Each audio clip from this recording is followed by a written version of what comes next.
Hello YouTube, you got Video Game House here with another deck profile video. This time on a unique list that actually caught my attention because Mega Venusaur has not seen a lot of love in the most recent set with Phantasmal Flames' drop. No one's really been using Mega Venusaur to really win anything. Now, Mega Ditto number 9 just recently happened, and it somehow topped. It got a first place finish with over 200 players in the event itself. I can show you the player. His name was Lucky. Went 11-0-2, undefeated, getting into the finals and beating out a known list of Terrabox with Water Noctowl, and by a pretty good margin, too. This was the list that took on that deck and actually made it all the way through without taking a single loss. So I want to go over it, show you guys what it does, and give you guys a good idea of how to probably run the deck. And I'm sure with a little bit more practice, I'm sure I could probably do even better. So, of course, this deck runs with Teal Mask, Ogerpon's Teal Dance ability, which helps you get your energies down. Its ability is play one grass energy from your hand onto this Pokemon, draw one card. Very powerful in the deck, obviously, because one, it sets up Ogerpon to attack, and two, allows you to get energies on the board. Now, it does run a 2-2 line where it runs two Toad School, two Toad School, and one Toad Scroll with Slime Mold Colony. So, in case of the matchup where you need to run into, say, Goldango, you can play Toad Scroll, stop them from getting their energies back, or you're up against, say, Dragapult or Alakazam. Toad Scroll EX has Protective Mycelium, I believe it's called, where its ability states that any Pokemon that has a grass energy on it isn't affected by the effects of attacks. So, Alakazam says damage counters as an effect of the attack get placed, which means if you have Toadscroll's ability active, it will take no damage. Same thing with Dragapult's Pingables, where it pings the bench for damage counters, again, won't take effect. So, you can choose which Toadscroll to use in order to have at least one of those on your bench based upon the matchup that you're in. Meganium with Wild Growth states any grass energy is now considered 2 grass energy. Obviously, the whole engine of the deck is more energy equals big damage. Mega Venusaur with a Solar Transfer allows you to just move energies around. So, if you can't attack with one guy and you can attack with another guy, or you need an energy to retreat, you can just move it from Teal Mask Ogerpon ability, move it to wherever you need it to go, and then do whatever you need to do with it. Genesect is a techable card, but its attack, I believe it's called Bugs Cannon. Um, it allows you to, based upon the amount of energies on the Pokemon, do 20 damage times that amount wherever you want on your opponent's side of the board. So, in the matchups that I'm going to show you, it does show how useful it is because 2 energies with a Meganium on the board is 4 energies, allowing you to do 80 damage to the bench, shooting things like starter Pokemon, EVs, Dreepies, any of those. Badoo can be on the bench. You can take those things out very, very easily, getting yourself extra prizes while also being a 1-prize trade. And then, of course, Pheasantipity and Badoo. Badoo slowing down your opponent during the early game allows you to set up your bench, so you have time to set up your Meganium and your Venusaur, along with your Teal Mask Ogerpon, stuff like that. And then the surprise Regigigas as a Jewel Breaker, hitting 330 on Terra Pokemon, one-shotting things like Dragapult, Charizard, stuff like that, with just 2 energies, because Meganium does double the energy count. A lot of the supporters and items are all self-explanatory. Our Ace Spec being Max Rod allows you to pick up any combination of 5 Pokemon and energies from your discard pile and place them into your hand. So, they take out your Mega Venusaur, you lose a Bulbasaur, Ivysaur, Venusaur, and say 2 energies. You can use Max Rod, bring it all back to your hand, and if your Stadium of Forest of Vitality is up, you can just play the Bulbasaur, Venusaur, Ivysaur, and not in that order, manually attach an energy, and then Teal Mask Ogerpon other energy, and bring all of it back in just one single card, bringing your entire board state back to where it needs to be. Let's get into the gameplay, and I'll show you what I mean by how the deck is as strong as it is. Now, a quick reminder, these games are sped up at 250%, so obviously we go through these a lot faster. The deck is a little bit slow-paced, so it does take a little bit of time for it to get set up. It's more about knowing your limitations of the deck in order to kind of play around your opponent, more than it is to just kind of throw everything at the board and then just start, attacking and hoping that's going to work. So in this matchup, we did have one of the absolute worst matchups since Venusaur has 380 HP. Usually it can be used as a tank, but unfortunately against a fire type deck, we don't have anything to ignore fire type, which 200 damage suddenly is 400 damage, taking out a max Pokemon, or a Mega Pokemon, sorry, ends up being a bit of a problem, losing 3 prizes. Our opponent does combo off pretty heavily here. They've already gone through half of their deck and dropping a jamming tower at the end, giving us our turn. We can obviously remove jamming tower since it doesn't really affect us in any way. We don't really want to remove it until we need to. And our bug catching sets do allow us to get a little bit more advantage since everything in our deck, most everything in our deck is a grass type energy or a grass type Pokemon, allowing us to kind of work our way up. Now, in this kind of a matchup, Protective Mycelium and the Slimold Colony don't do too much. So this was one of my earlier games when I was still practicing and learning how the deck really works. And unfortunately, putting Toadscrew on the board, I did find out, not great if it's not necessary.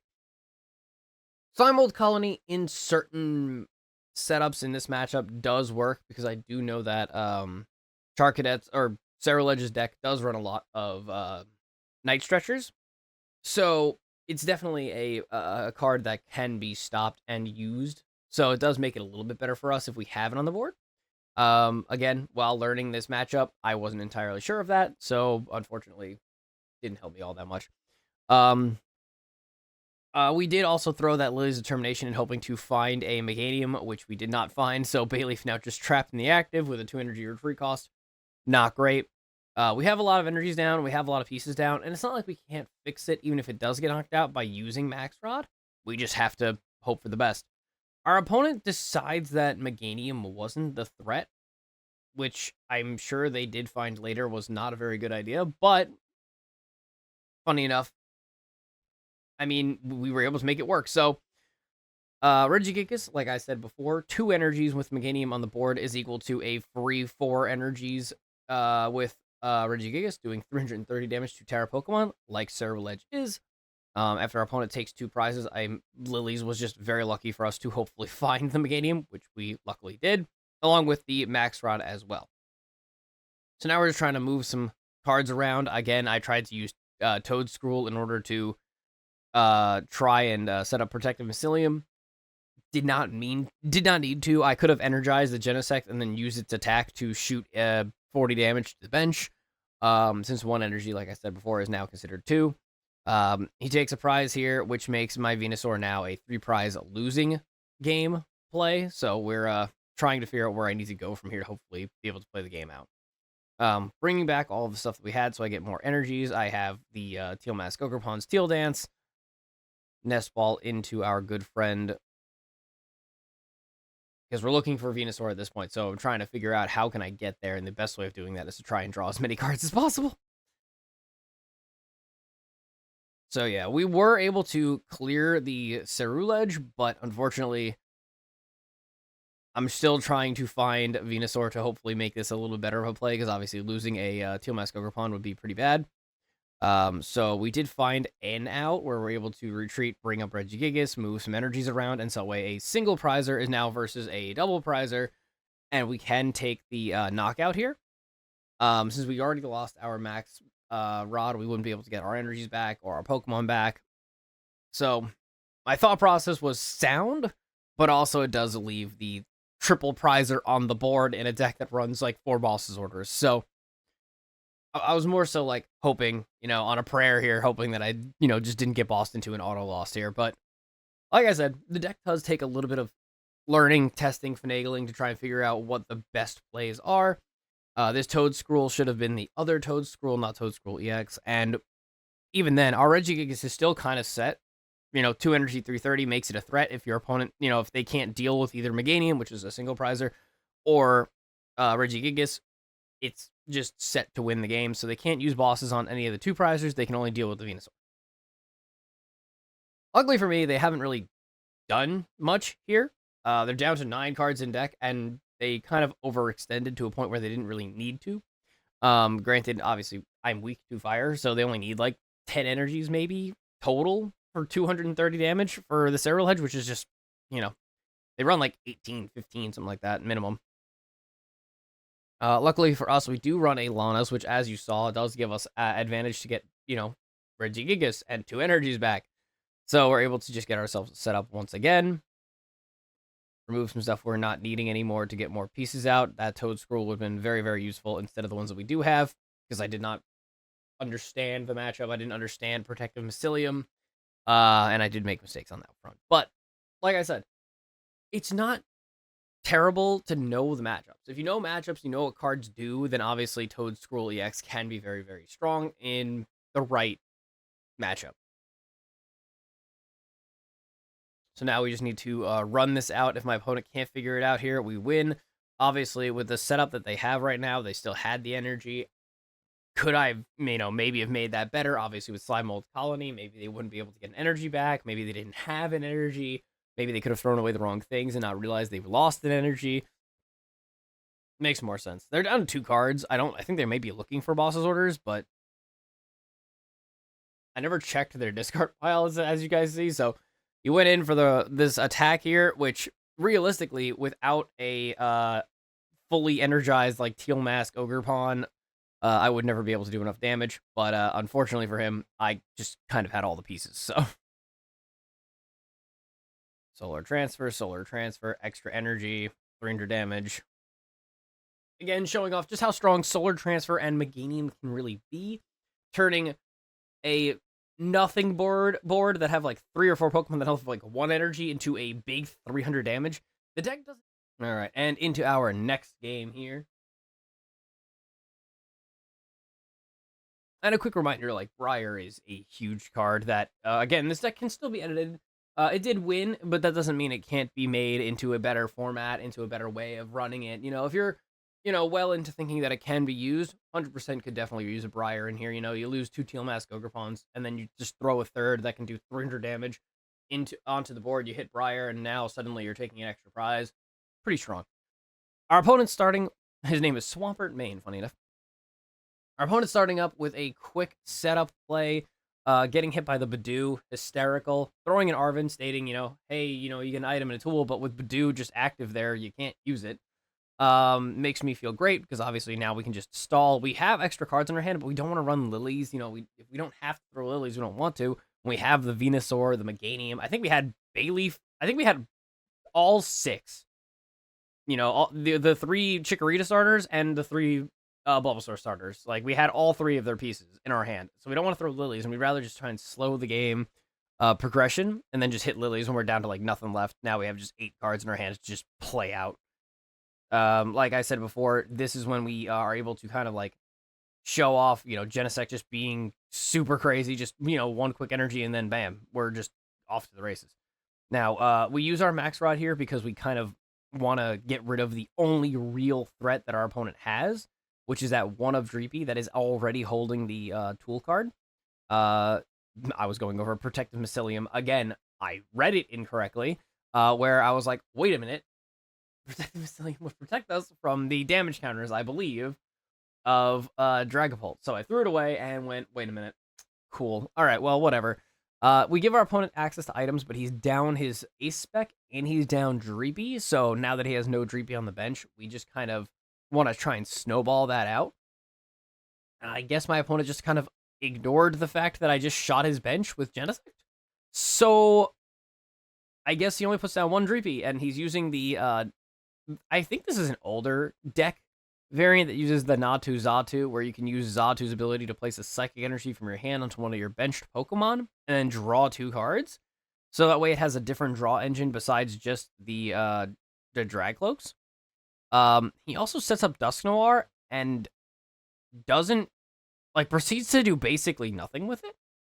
I don't know, there's an energy on the Dusknoir. There is no, explosive, like, he didn't shoot the Genesect with the Dusknoir ability, so, like, realistically, I could have, if wanted to, given 4 energies to Genesect, and then did 160 damage to the bench, and then shot the Dusknoir, taking it out. Obviously, the big attacker is Dragapult. I don't really need to worry about Dusknoir. I'm just saying that that's a possibility. And unfortunately, my opponent could not do anything following that, and we were just able to work on it. Well, I really wanted to show you the ability of the 1-ofs in the deck during that match, Badoo being able to item lock for multiple turns while you just set up, while also using the Genesect to be able to clear the bench, so that way you don't have to worry about smaller threats that obviously can evolve, and or even if you have enough energy on the board, unlikely, but you can stick 5-6 energies on Genesect, give him double the energy count because of its ability of Meganium, and then you're able to kind of ramp damage and shoot anywhere on the bench. If you have a full board setup, you can play the game of winning more by having one energy on all your Pokemon and then using Solar Transfer with the Venusaur, putting all the energy on Genesect, and then shooting 200, 300 damage somewhere and taking out a benched Pokemon. If they don't have Shaman, of course, then you can take out, benched Vesendipity for 210. Which is doable. It's difficult, don't get me wrong, but it is doable. Now, of course, we don't really have much of a play here, but our opponent started Psyduck and hit pass. I unfortunately had to start Genesect, and there was nothing I could do about fixing Genesect's start. So we just did the 20 damage and kind of sat here. We have Chikorita now. We were working on trying to figure out an evolution for getting it all the way to Meganium, so our Genesect did more damage, but didn't really work that way. Now, with the release of our Iono video, I will say that I was getting completely thrown around during ladder because Iono was weak to dark, and all we were seeing on ladder was just dark type decks. This one in particular was a pain in the neck. But when you're playing a full grass type deck, ladder feels awesome because, simply put, it's weak to grass. Most dark is weak to grass, so it just feels great when you're sitting there all right, well, now I'm gonna do this. As you see here, though, we were able to have all of the pieces in our hand and a Forest of Vitality to evolve both. I don't even think I started with a Bulbasaur this turn. Started with a Bulbasaur and was able to go all the way to a Venusaur and able to get from a Chikorita that was on bench to a Meganium in one quick move. Yes, we kind of threw everything at the wall, but because we have the Vesendipity set up, because we have Badoo, we have Genesect already set up, we have Venusaur and Meganium, losing one of these pieces doesn't affect us too negatively. Obviously, if we lose Vesendipity, we don't get to draw 3, but then we also still have Meganium Genesect and Venusaur still working for us. We also have Tealmask Ogerpon giving us energy draw to get us more value. If our opponent takes us out anything else, Vesendipity draws us 3 cards. I believe in this match we've already used the No, I don't think we did. We still have Maximum Rod in deck, so if we lose certain cards, we can still get them all back. If he takes on Venusaur, then Genesect is still set up with 2 energies already to shoot the bench. If he takes on Meganium, then again, we still have access to all of the other pieces. Tealmask Ogerpon for draw, Vesendipity for draw.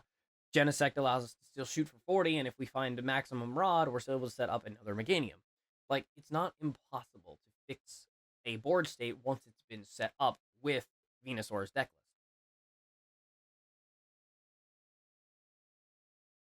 list. My opponent, I think, was grasping at straws here. He actually did set up the Mochi. He got the free switch in, but he went for the single energy 70 damage because he can't seem to evolve that Toxel.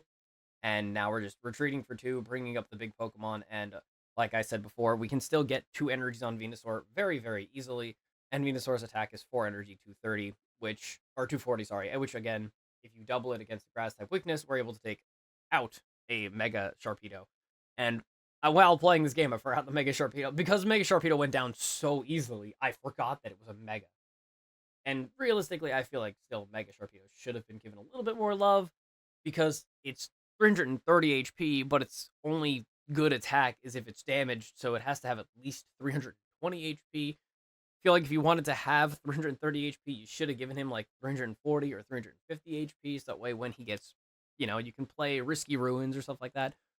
Play down the Pokemon, evolve it, and then it's at 330, That way it's not just getting beat up, 320 is not a good number for a Mega Pokemon. And I figured after I was at 1 prize, he was at 6, he just kind of gave up. But Mega Sharpedo, you can just feed on Mega Sharpedo. All right, into our next game here. The deck is weird. Like I said, once you figure it out, you'll probably be able to play it a little bit better than I was. But it always felt weird whenever we would start the game because all of the one-ofs are kind of bad. All of the starters are kind of bad. And the best start that I came up with was Tealmask Ogerpon. it was our best start outside of Badoo. Like, the deck still wants to go first because it has to evolve everything, so Badoo is still bad. Um, but like, I never found the sweet spot when it came to like the starter Pokemon. I felt like it was like always kind of awkward because like Chikorita, you don't want it getting knocked out because then you don't get to Meganium. Bulbasaur, you don't want to get in the active because it's a two energy retreat cost.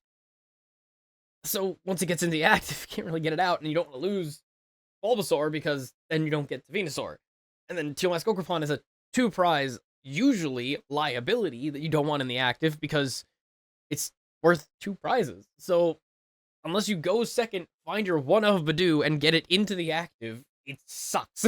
So I feel like I messed up on this turn. I should have used the Ultra Ball to try and get one of the evolution pieces, but didn't really get there. Oh, I'm a liar. I forgot I didn't have Forest of Vitality. My bad. So I find Forest of Vitality, and now we're just going to look for all of the pieces, which we do find with a Lilies, because Lilies is just the strongest card in the game. It's funny because of the situation that I was in. I couldn't take out my opponent, so I knew that when I used Badoo, I item locked them, and they couldn't do anything on the prior turn. I didn't want to give them Forest of Vitality, so I didn't play it, because it wouldn't have changed the outcome of that turn. I still wanted to use Badoo to item lock. So if I gave him Forest of Vitality, they could have just evolved the Meganium all the way up and then been able to attack very easily. So instead, we just waited a turn out.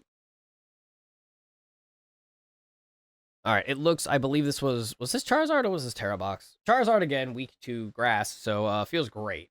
Opening with bug catching set and certain things like this just feels pretty nice. We couldn't evolve everything up. We didn't have Force of Vitality, so I didn't want to like go into certain cards. Even though I just went into Bayleaf there and I really shouldn't have. I believe the other option was Genesect, but I didn't have a starter Pokemon, so this was just like a whiff of a turn. Realistically, when you look at this deck, or those cards you saw on turn 1, like, he did see bug catching and he saw Bayleaf, so he has a good idea of what happens here. But did not open well, and if I was able to find 2 energies, the game would have just ended as it was right here. Seeing as I couldn't really do much with this hand besides throwing an Iono or a Dawn, which I did not want to throw an Iono. Throwing an Iono would have been awful here. We just kind of pick up using a Dawn to try and slow things down. We Itchy Pollen and hold off. If my opponent couldn't do anything on turn 1 when he had access to a supporter and literally just energized and then attacked me, I figured, all right, well, I think I'll be okay. If he hit triple heads on that, I would have been devastated. So we're just going to slow the pace of the game until we get to what we want. Obviously, I have Venusaur, I have Meganium in hand. We're just trying to find more cards to get them out of the deck more than anything else, while also slowing our opponent down. Obviously, Iono is, again, devastating for us because we have both Meganiums in our hand and a Venusaur. Out of the 2 Meganiums and 2 Venusaurs in our deck, 3 of those 4 total cards will go to the bottom with an Iono play, which is not great. My opponent was able to find Noctowl, which can find any of 2 trainer cards so long as he has a Terra Pokemon on the bench, the Teal Mask Ogerpon. And he went with Hilda and a Air Balloon. And then proceeded to not play either of them, by the way. So I don't know what was going on in this guy's head. I think he was just trying to get a daily done, maybe, but I mean, I don't see why you would do the attacks that you've done like this, but we always play on tiered ladder whenever we play decks for testing to show off what they would do on ladder, which is what most players will end up doing with them, of course. It does also show that this deck can be utilized on both ladder and in tournaments very, very easily and very, very well if you learn the matchups. I will not say you can pick this thing up and go, yeah, I got this, and run into a tournament with it and go win. This deck definitely has its ins and outs that you should learn in order to play the deck properly. Realistically, I think I was trying to use Jungle Dump to do something here, but I should have probably attacked using a Teal Mask Ogerpon instead of leaving Venusaur in the active. But I suppose that after hitting the Noctowl, he had nothing else to really do there, and we just cleared it out. So, once again, the deck is pretty solid. I don't know if you can see that. It's 9 energy right there. The deck is very solid, and like I said, if you learn certain matchups with it, you learn what you need to go after. You know, you can go into Toad's School, evolve it to Toad's School with Slime Mold Colony against things that bring energies back into the hand, like Goldango, or Electric-type decks use things like Levincia, opposing Maximum Rods, night stretchers, things like that. If you know your opponent's going to be using those based upon decks that you've encountered in the past, you'd be able to counter them with Toad Scroll, and Toad Scroll EX can still counter certain things with Protective Mycelium on the bench with the solar transfer ability, throw energies all over the place, only keep energies necessary to attack on the active, but put one energy on everything that you need to protect on the bench. Suddenly, you're just a wall of defense. Notably, I definitely loved the Genesect, and I loved the Badoo. I think that a Briar could probably be slotted in here. Dawn was very nifty when it was used, but it was not necessary to the deck more than like a one of, so it's definitely possible to remove a Dawn and replace it with a Briar. In my opinion, I think Night Stretcher also can probably be replaced with either another Super Rod. Night Stretcher is cool and all. Obviously, it can get you your energy back, so that way you can use Teal Mask Cooker upon draw an extra card. But I kind of feel with the ability of being able to draw with Lilies, you can always just use Night Stretcher, put your cards back, and bring them all back into your hand using the Lilies, because it's just that simple when it comes down to the one-ofs. Regigigas, also very strong. A lot of the one-ofs were much stronger than you'd expect them to be, obviously, with the use of Genesect, Badoo, Regigigas. They all were useful, Badoo early game, Genesect early game to clear out, little guys that they could evolve. You can just take those out, then they don't have any attackers. And Gigas, if they do evolve, you can just 2 energy a Gigas into knocking things out. I liked the deck. It was a lot of fun. I'm a big fan of Venusaur myself, and grass decks in general. So I would highly suggest giving this guy a shot, maybe finding your own way to build it. I feel like it had a lot of parts as well. I would probably ladder running this deck, give it a 7 out of 10. Tournament running this deck, I'd also probably land it at a 7 out of 10. I know it won a 200-man tournament, but without proper testing and proper learning of different matchups, out the gate, it'd probably be a 5. With some testing, you'd probably get about a 7 out of it. And obviously, to the guy who won, Lucky, congratulations on your first place finish in one of the best tournaments on Limitless TCG. I will see you guys all in the next video, and I hope you enjoy this one.